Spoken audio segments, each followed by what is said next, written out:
President Biden just perfectly explained why gas prices are so high. When the cost of oil does come down, we need the price at the gas stations what they charge at the pump to come down as well. For example, in the last 2 weeks, the price of oil has fallen by more than $10 a barrel. Normally, this would reduce the cost at the pump about 25 cents a gallon. Yet, so far, gas stations have only reduced prices by a few cents a gallon. Some haven't reduced prices at all. I've heard plenty of explanations from companies and economists about why it normally takes time for these price reductions to reach the consumer. I might note that when the price of a barrel of oil goes up, it doesn't take much time for the price at the pump to go up. So let's be honest with one another. My message is simple.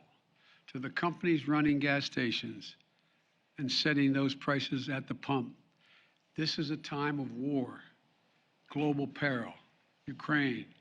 These are not normal times.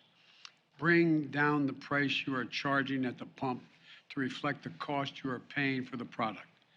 Do it now. Do it today. Thank you, President Biden, for stating the obvious. Thank you so much. President Biden is correct. This is not a supply and demand issue. This is not an inflation issue, given those issues are playing somewhat of a role in the larger global economy. But the real issue with high gas prices is corporate greed. And it's so refreshing to see the president call this out. What you have, let's be clear, what we have are a small handful of oil companies, ExxonMobil, Chevron, Shell, Valero, handful of others, charging whatever they want because they have the economy and the market in a vice grip, and there's nothing we can do about it.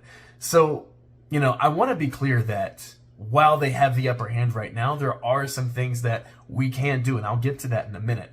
What I really want to do is break down just the sheer greed that goes into these oil companies' business strategy, why these prices are so high. So, yes, the oil companies are making record profits, but you know what they're doing with those profits? They're not bringing refineries back online.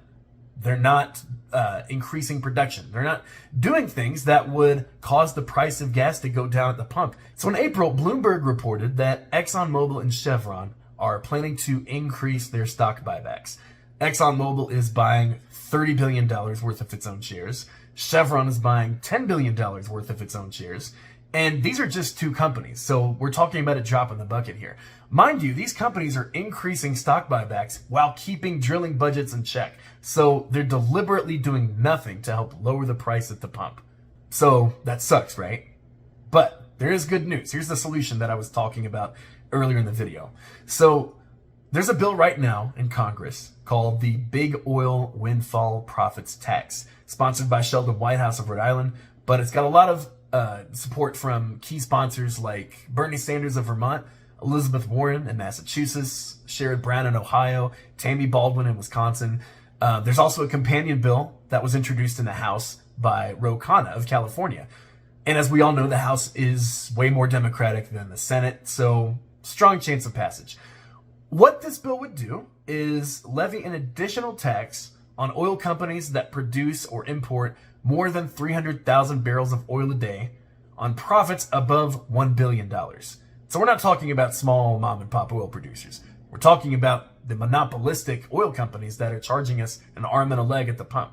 So what the bill would do is raise money to the tune of about $45 billion a year, if we're assuming a constant price of $120 for a barrel of oil.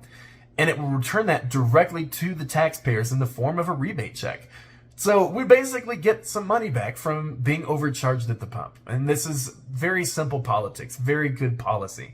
And there's no reason that it can't pass. And in fact, a poll by Hart Research, I believe, showed that this bill, this idea of a windfall profits tax, had over 80% support from voters.